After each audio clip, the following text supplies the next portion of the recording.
Um grupo de grandes capitalistas e especuladores, apoiados pela alta finança internacional e tendo como instrumentos a União Europeia, um governo de lacaios e uma imprensa vendida, desencadeou contra os trabalhadores e contra o povo português aquele que é, certamente, o maior ataque às suas condições de vida ocorrido nos últimos 50 anos. De surpresa, logo após as eleições legislativas de há um ano, nas quais foi prometido um apoio acrescido às vítimas da crise económica e uma forte ação do governo para combater o desemprego, foi tudo o contrário àquilo que se passou. Os desempregados ultrapassam já os 11% da população ativa e os subsídios e apoios a estes vão sendo sistematicamente eliminados. Pela primeira vez na nossa história recente, os salários dos trabalhadores começaram a ser diminuídos em termos nominais e os impostos sobre o trabalho não cessam de aumentar. As formas de miséria dos trabalhadores já começaram também a ser reduzidas, enquanto os gastos com medicamentos e com bens essenciais sofrem aumentos em cada dia que passa. Vilmente explorado no emprego e em situações de desemprego e de reforma, cada trabalhador português é, além disso, permanentemente perseguido por medidas sucessivas que lhe sugam as parcas economias que ainda consegue trazer para casa. Sob a forma de impostos, mais de metade do seu rendimento anual médio vai hoje parar diretamente às grandes instituições financeiras, para pagamento de juros e amortizações de uma dívida pública contraída pelo governo, a mando dos capitalistas e para benefício exclusivo destes. É esta engrenagem mortal que asfixia o país e liquida as suas forças produtivas, ao mesmo tempo que enche os bolsos a uma minoria de grandes capitalistas e seus serventuários. Num dos jornais de referência destes últimos, vinha há dias publicado um texto tão notável como execrável, da autoria de um destacado e aplaudido colunista semanal do mesmo, no qual, a propósito da atual crise e das suas soluções, se diz o seguinte: a democracia é a suprema superstição contemporânea. Confio que, enfim, governados por sábios e sensíveis aos clamores da rua, nos aguarda um futuro risonho. O mundo é hoje demasiado complexo para admitirmos que as sociedades estejam dependentes dos caprichos eleitorados, ignorantes, em grande medida parasitas do Estado Social. Talvez não haja emprego para todos, mas a verdade é que nem todos querem trabalhar.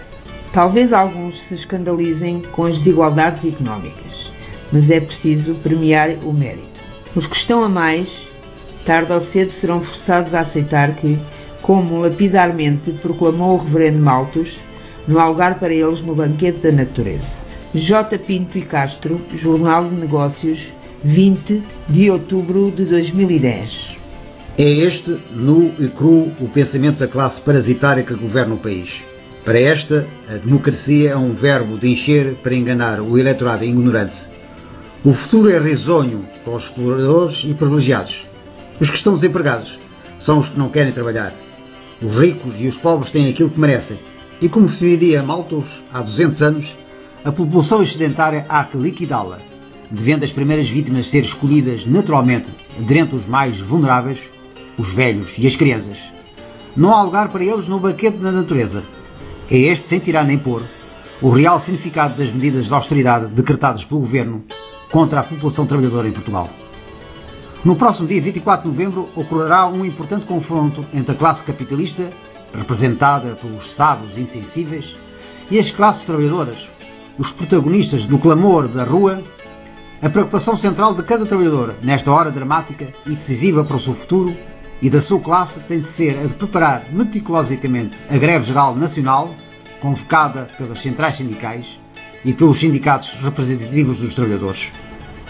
É preciso garantir que todas as empresas e locais de trabalho, os transportes, o comércio e as escolas paralisem nesse dia. A constituição de comitês de greve, a firme resistência à imposição de serviços mínimos, destinados a boicotar esta jornada de luta, a ocupação dos locais de trabalho durante a greve, são ações e tarefas que têm de ser preparadas desde já com todo vigor e determinação. Os trabalhadores mais conscientes da importância desta greve geral devem assumir a tarefa de mobilização de todos os seus camaradas de trabalho e também de todas as camadas da população que são vítimas das ditas medidas de austeridade. Os desempregados, os reformados, os jovens estudantes e trabalhadores, os pequenos proprietários e todos os setores democráticos da população. A greve geral de 24 de novembro tem de servir para colocar na mão dos trabalhadores o poder de iniciativa na guerra social que está em curso no país, retirando essa iniciativa ao governo e ao patronato. Em lugar de se permitir que sejam os partidos do capital, o PS e o PSD, a provocar eleições antecipadas no momento e nas condições que mais convierem, deve-se desde já impor o derrubamento do governo de Sócrates, pela força e unidade dos trabalhadores e do povo português. O governo atual não tem legitimidade para continuar a governar o país, porque nenhuma das medidas anti-operárias e antipopulares que constam dos sucessivos planos de estabilidade e crescimento e do Orçamento Geral do Estado para 2011 estavam inscritas no seu programa eleitoral.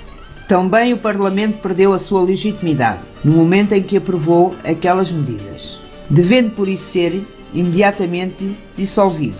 A força necessária para derrubar o governo Sócrates é a força que poderá impor um novo governo.